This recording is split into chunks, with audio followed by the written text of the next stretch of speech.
Assalamualaikum warahmatullahi wabarakatuh. Halo, perkenalkan saya Rion Frianda, calon guru penggerak Angkatan 7 SMA Mentari Intercultural School Bintaro, Tangerang Selatan. Pada kesempatan kali ini, saya akan mempresentasikan terkait dengan tindakan aksi nyata modul 1.4 Budaya Positif. Latar belakang. Banyaknya murid yang melanggar peraturan di sekolah dikarenakan selama ini jika mereka melanggar, maka sanksi ataupun hukuman yang mereka dapatkan cenderung akan mempermalukan diri mereka.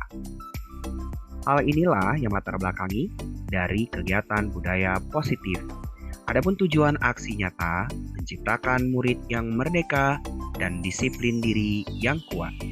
Membiasakan kebiasaan-kebiasaan positif pada siswa yang kelak akan menjadi budaya positif, menumbuhkan budaya-budaya positif di sekolah dengan meyakini nilai-nilai kebajikan universal. Selain itu, tolak ukur dari budaya positif yang akan dilaksanakan di sekolah, maka akan terbentuknya keyakinan kelas melalui kesepakatan kelas. Siswa mampu menerapkan serta melaksanakan keyakinan kelas yang telah dibuat. Siswa akan terbiasa dengan kebiasaan-kebiasaan positif yang akan membentuk budaya positif di sekolah. Maka siswa akan bersemangat dan termotivasi belajar aktif di kelas maupun di sekolah. Berikut contoh penerapan implementasi budaya positif sekolah yang telah dilakukan. 1. Pemberian penghargaan kepada murid-murid yang berprestasi. 2. Pembiasaan beribadah siswa yang dilakukan secara mandiri. 3. Pembelajaran yang aktif berpusat pada murid serta memastikan setiap murid memiliki kesempatan yang sama dalam berpendapat. Adapun penerapan 5 posisi kontrol guru dan segitiga restitusi, melaksanakan peran posisi kontrol dengan menerapkan segitiga restitusi dalam penyelesaian permasalahan murid di sekolah seperti yang telah saya lakukan dengan beberapa murid saya. Adapun 3 langkah restitusi yang harus dilakukan untuk menciptakan disiplin yang positif antara lain menstabilkan identitas, validasi tindakan, serta menanyakan keyakinan. Diseminasi budaya positif. Berikut berbagi pengalaman dalam menerapkan budaya positif kepada rekan-rekan guru di sekolah saya. Berikut cuplikan videonya. Baik, selamat siang Bapak Ibu semuanya, apa kabar? Hari ini Bapak Ibu hebat? Hebat? Oke, luar biasa. Semoga hari ini kita semua bisa mendapatkan pengetahuan baru dan saya hari ini ingin berbagi dengan Bapak Ibu di kegiatan diseminasi budaya positif khususnya untuk SMA Mentari Intercultural School Bintaro yang akan saya sampaikan terkait dengan sosialisasi budaya positif ke rekan-rekan guru. Nah, Bapak Ibu sebelumnya sudah tahu belum nih budaya positif itu apa? Ada yang tahu Bapak Ibu budaya positif? Ya, Bu Astuti gimana Bu Astuti? Budaya yang membangun sesuatu atau memproduksi sesuatu yang bersifat ke arah kebaikan.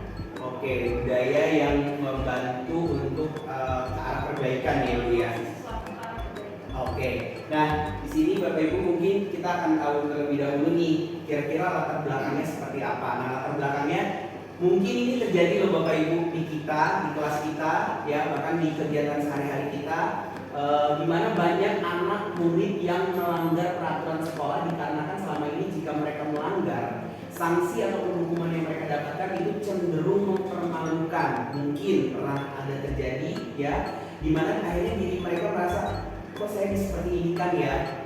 Nah itu, jadi kadang hal itu bisa jadi pernah kita lakukan seperti itu. Nah di sini kita harapannya dengan latar belakang ini maka kalau kita lihat ya Bapak Ibu, kita akan lihat bagaimana tujuan dari aksi nyata kita nih sebagai guru untuk membangun budaya positif. Tujuannya jelas, yang satu adalah menciptakan murid yang merdeka, lalu kemudian mereka merasa disiplin terhadap diri mereka sendiri terlebih dahulu. Itu yang pertama tujuannya. Yang kedua, kita akan membiasakan kebiasaan-kebiasaan positif tadi yang Bu Astuti sampaikan juga ke kita, bagaimana nantinya mereka akan muncul dengan sendirinya budaya positif. Kita mungkin pernah ya Bu ya Bapak Ibu kalau ada anak murid yang ketemu sama guru, saling kelas, saling, nah itu kebiasaan-kebiasaan itu sebenarnya adalah bentuk dari budaya positif yang sudah terbangun di sekolah kita. Kemudian yang ketiga, menumbuhkan budaya-budaya positif di sekolah dengan meyakini nilai-nilai kebajikan yang universal. Kan saliman dengan guru kan tidak hanya untuk agama tertentu, tapi semua ya seperti itu. Nah, setelah itu Bapak Ibu tolak ukurnya nih. Nah, tolak ukurnya bagaimana? Akhirnya terbentuknya keyakinan kelas melalui kesepakatan kelas. Kita tidak hanya wali kelas kan buat kesepakatan dengan anak-anak, biasanya guru subjek juga membuat kesepakatan di kelas. Bahwasanya misalnya saat pembelajaran tidak boleh ke toilet di awal-awal pembelajaran, atau misalnya hanya diizinkan satu atau dua anak saja ketika belajar. Itu kesepakatan itu yang dibuat tujuannya adalah menciptakan nilai-nilai positif dan kebudayaan positif budaya positif di kelas itu sendiri. Nah, terus kemudian siswa juga mampu menerapkan serta melaksanakan keyakinan kelas yang telah dibuat sampai dengan siswa akan terbiasa ya, itu terbiasa dengan kebiasaan-kebiasaan positif yang membentuk budaya positif sekolah kita.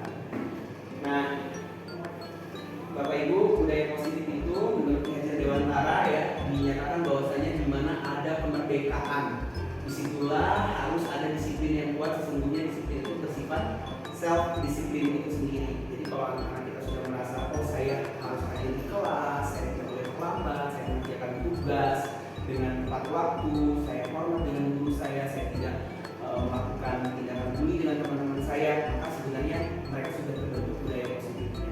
Maka sekolah di sini perannya sangat besar untuk menciptakan budaya positif itu. Berikutnya,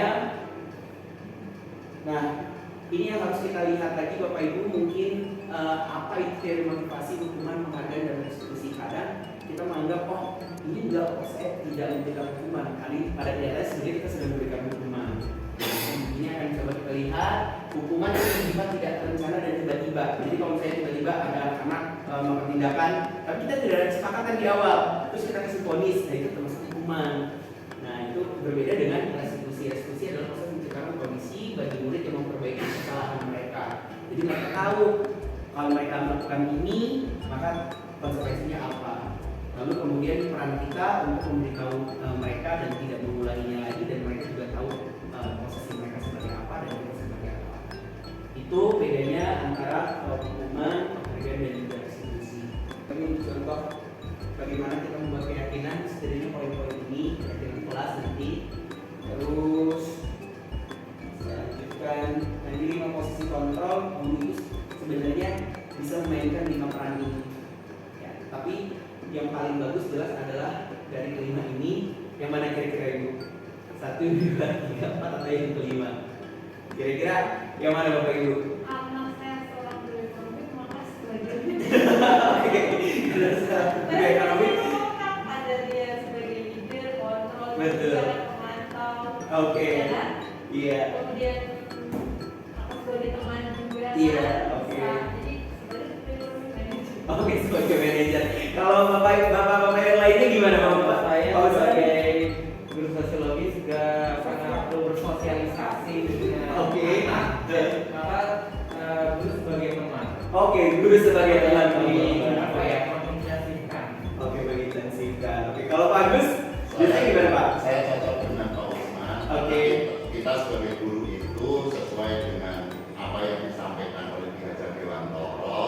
Jadi kita ematio manung paso, berarti kita bersama-sama dulu.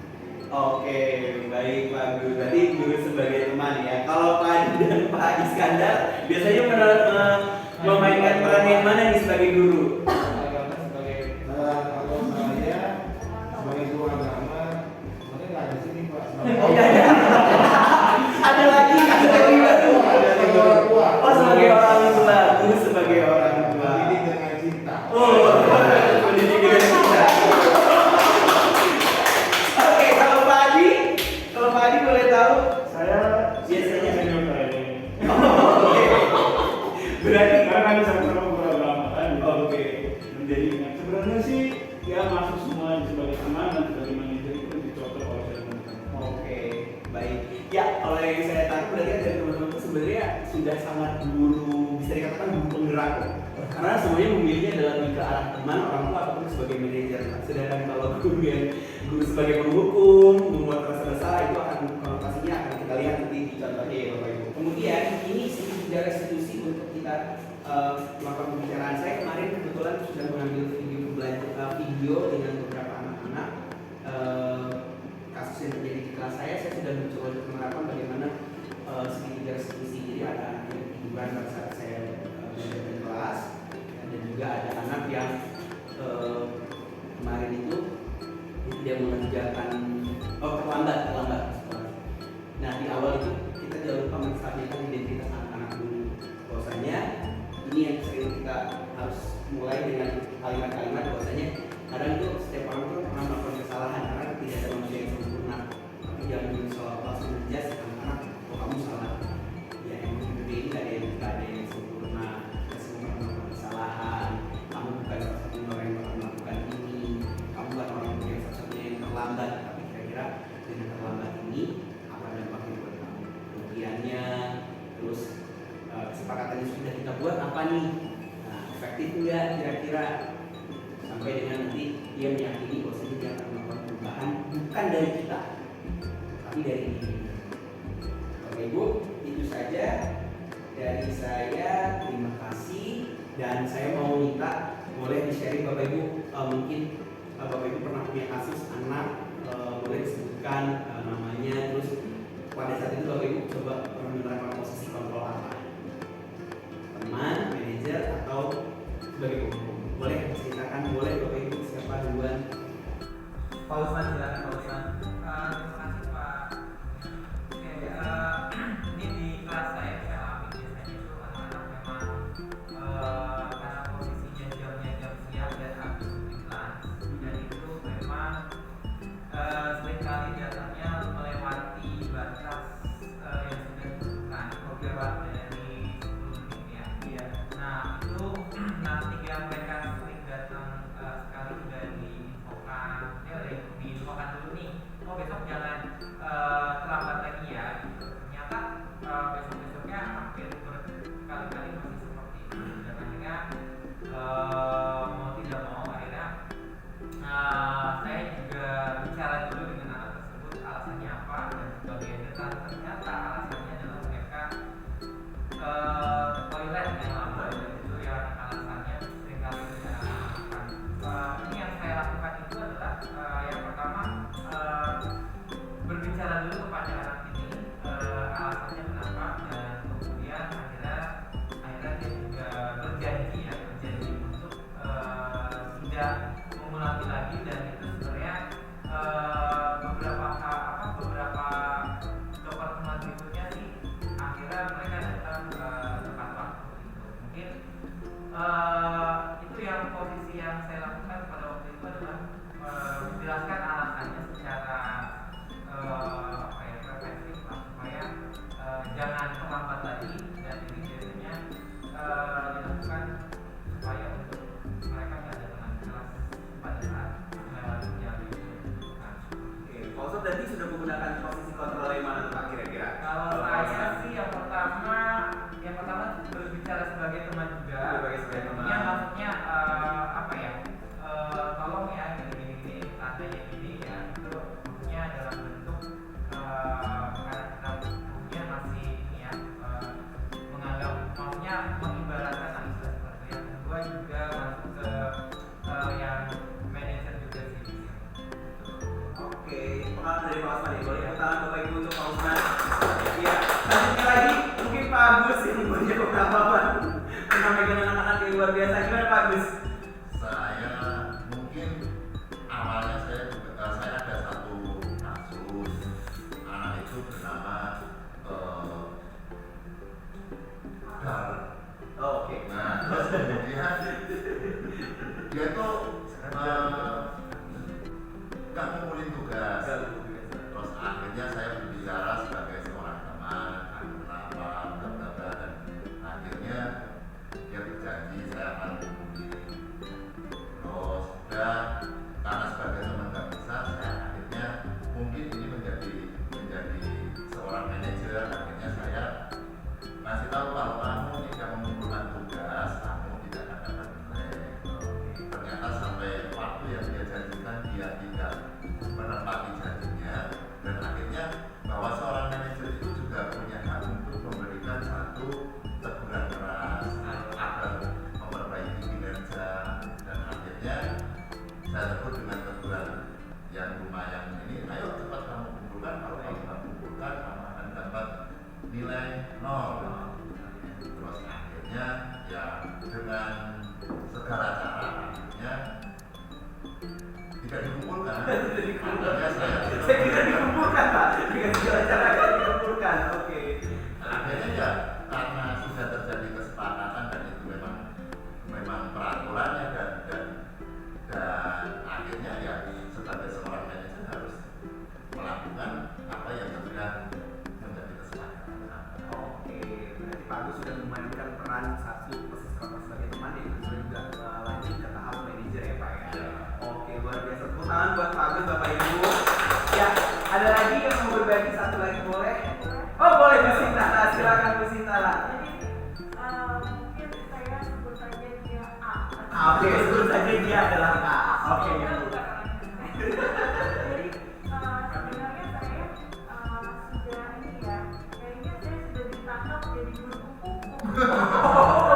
Padahal Kalau mereka apa cuma iya pertamanya udah manajer gitu, Oke.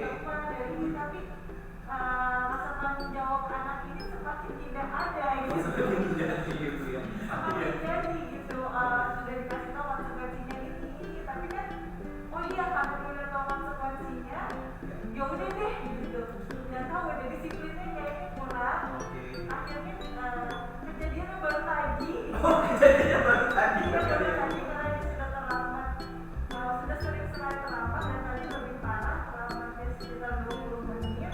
Akhirnya saya memberi suatu hukuman Oke. gitu ya ke dia, ke anak tersebut. Jadi saya juga kayak merasa bersalah nih sekarang. Jadi saya ini benar kayaknya karena dia sudah melakukan berkali-kali. Akhirnya saya yaudah nih kamu terima konsekuensinya ini secara laporin ya ke prefect gitu. Oke. Karena masalah kedisiplinannya yang nggak bisa lagi ditolerir ya. Karena itu Pak, jadi saya jadi merasa bersalah karena menjadi guru pembuku. Oke. Iya.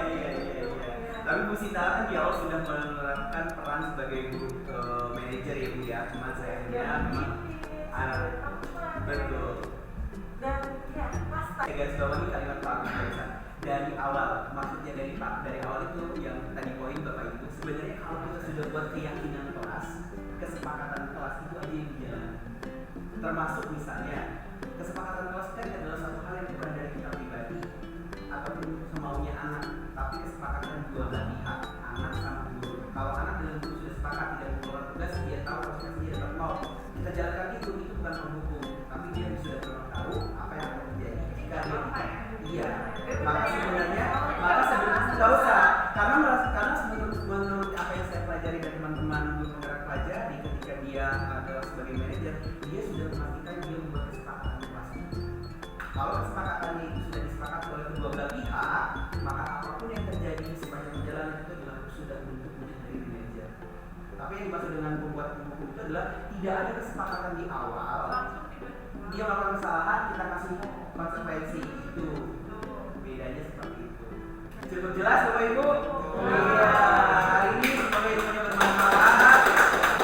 Ya, sekali lagi saya ucapkan terima kasih Bapak Ibu dan kita akan bertemu lagi di pertemuan berikutnya. Terima kasih. Assalamualaikum warahmatullahi wabarakatuh. Selamat sore semuanya. Itulah tadi video berbagi pengalaman dalam menerapkan budaya positif kepada rekan-rekan guru di sekolah. Semoga bermanfaat. Terima kasih. Salam guru penggerak. Guru bergerak Indonesia maju. Assalamualaikum warahmatullahi wabarakatuh.